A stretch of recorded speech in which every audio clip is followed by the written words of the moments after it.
The broad interests of the US extend beyond its own borders, and one of the most important fronts where it needs to be the strongest and fearsome is in security.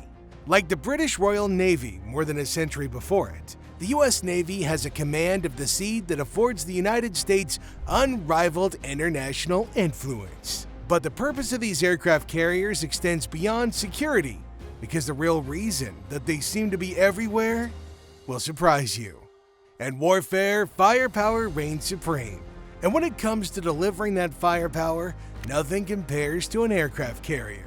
Think of the Gerald Ford and Nimitz-class carriers as the apex predators of the battlefront. These giants can unleash up to 125 strike sorties per day during peak operations, each capable of engaging multiple high-value targets. No other platform, whether it's air-based, land-based, or even another sea vessel, comes remotely close to the raw firepower these behemoths bring to the table. But here's where it gets even more jaw-dropping.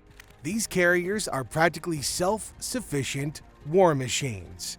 With their at-sea reload capabilities and massive storage of munitions, they can keep the pressure on for extended periods without needing to return to base. Whether it's launching devastating airstrikes, securing air superiority, or hunting down submarines, the aircraft carrier is a relentless force that can change the tides of battle in an instant. What makes them even more terrifying? They're mobile.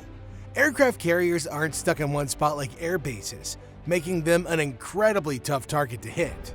They can slip into international waters, ready to strike without any permission from a host nation. Moving across the world's oceans, these floating fortresses are nearly untouchable, striking fear into any adversary while remaining just out of reach. To understand the true power of an aircraft carrier, you need to see it for what it really is. 100,000 tons of raw power and pure naval supremacy. This isn't just a floating airfield, it's an evolving weapon. A juggernaut of modern military strategy that's been adapting since its creation in the early 20th century. And now, as China's vast A2AD or anti-access area of denial defensive network rises, these carriers are forced to sharpen their edge even further. But let's be real, China's network sounds like a knockoff robot from Star Wars, doesn't it? These colossal vessels have taken on 6 pivotal roles over time, each one crafted from the ever-changing landscape of warfare. First up, the role of being the eyes of the fleet. In their earliest days, and especially during World War II, carriers lurked behind battle lines, launching aircraft to scout out enemy positions. They were the unseen watchers in the night, gathering intelligence that would determine the fate of entire fleets. Then came the role of cavalry.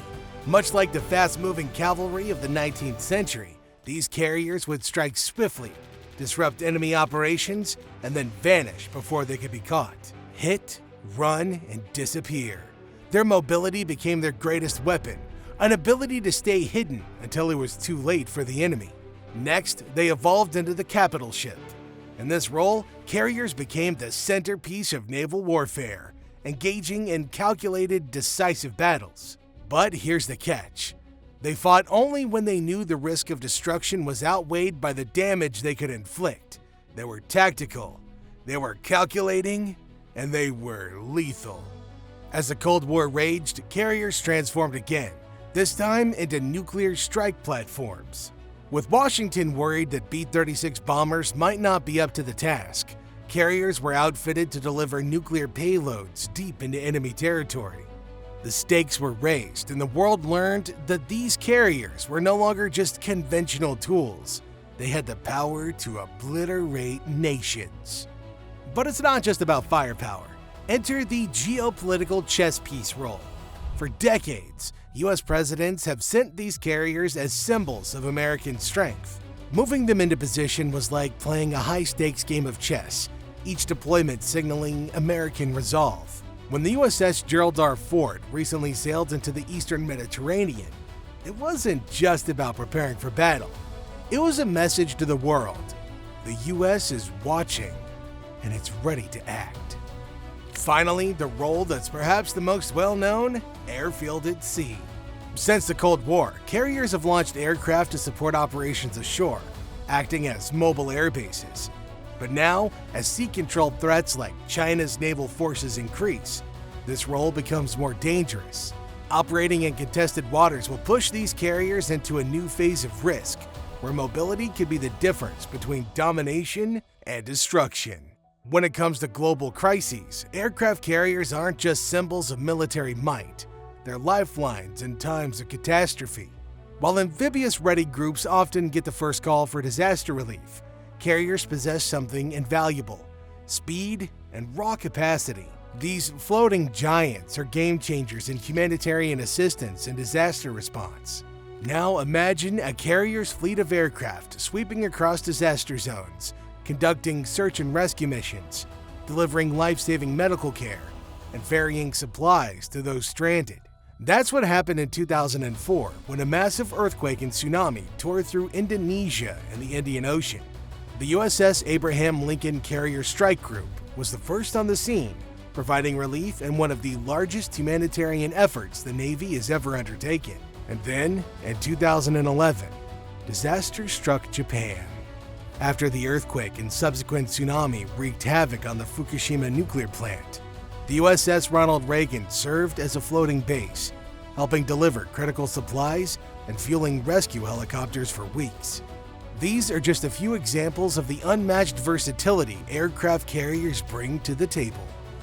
Now let's switch gears. In a world that's becoming increasingly chaotic and unpredictable, the U.S. Navy's readiness is more critical than ever. This year's Hook Symposium theme, Be Ready, couldn't be more on point. We're no longer living in the peaceful post-Cold War era that some predicted. Instead, we face a landscape where nations like China, Russia, Iran, North Korea, and violent extremists pose constant threats. This is a world that looks a lot more like Samuel Huntington's Clash of Civilizations, not the utopia that Francis Fukuyama imagined in the end of history. Decades ago, in 1954, Huntington warned that the Navy's mission wasn't just about controlling the seas anymore. It was about projecting power on land, particularly along the critical littorals of the Eurasian continent. His words still resonate today, more than 70 years later. Naval aviation and aircraft carriers are more indispensable than ever before. The reason is simple. U.S. adversaries fear them. And because of that fear, they're working overtime to target and neutralize our carriers. But if they think we're gonna quit or slow down, well, they're in for a rude awakening. 'Cause America never quits. After all, we're not the French. The challenges are clear. To keep up with an ever-evolving world, we've got to build an impenetrable counter-targeting capability. We need to dazzle, deceive, and destroy any enemy who dares to locate or threaten our carriers. The carrier's main battery, the air wing and its deadly payload, needs to be faster, smarter, and deadlier, with increased range and precision that'll leave adversaries scrambling. And let's not forget about the future. Unmanned systems, directed energy weapons, and even battlefield 3D printing are already on the horizon. The inherent space and power of a CVN make it the perfect platform for the military tech of tomorrow. The US has the talent, the drive, and the sheer willpower to meet these challenges head on. And the race against time, every second counts. Speed Angels, the fight's on.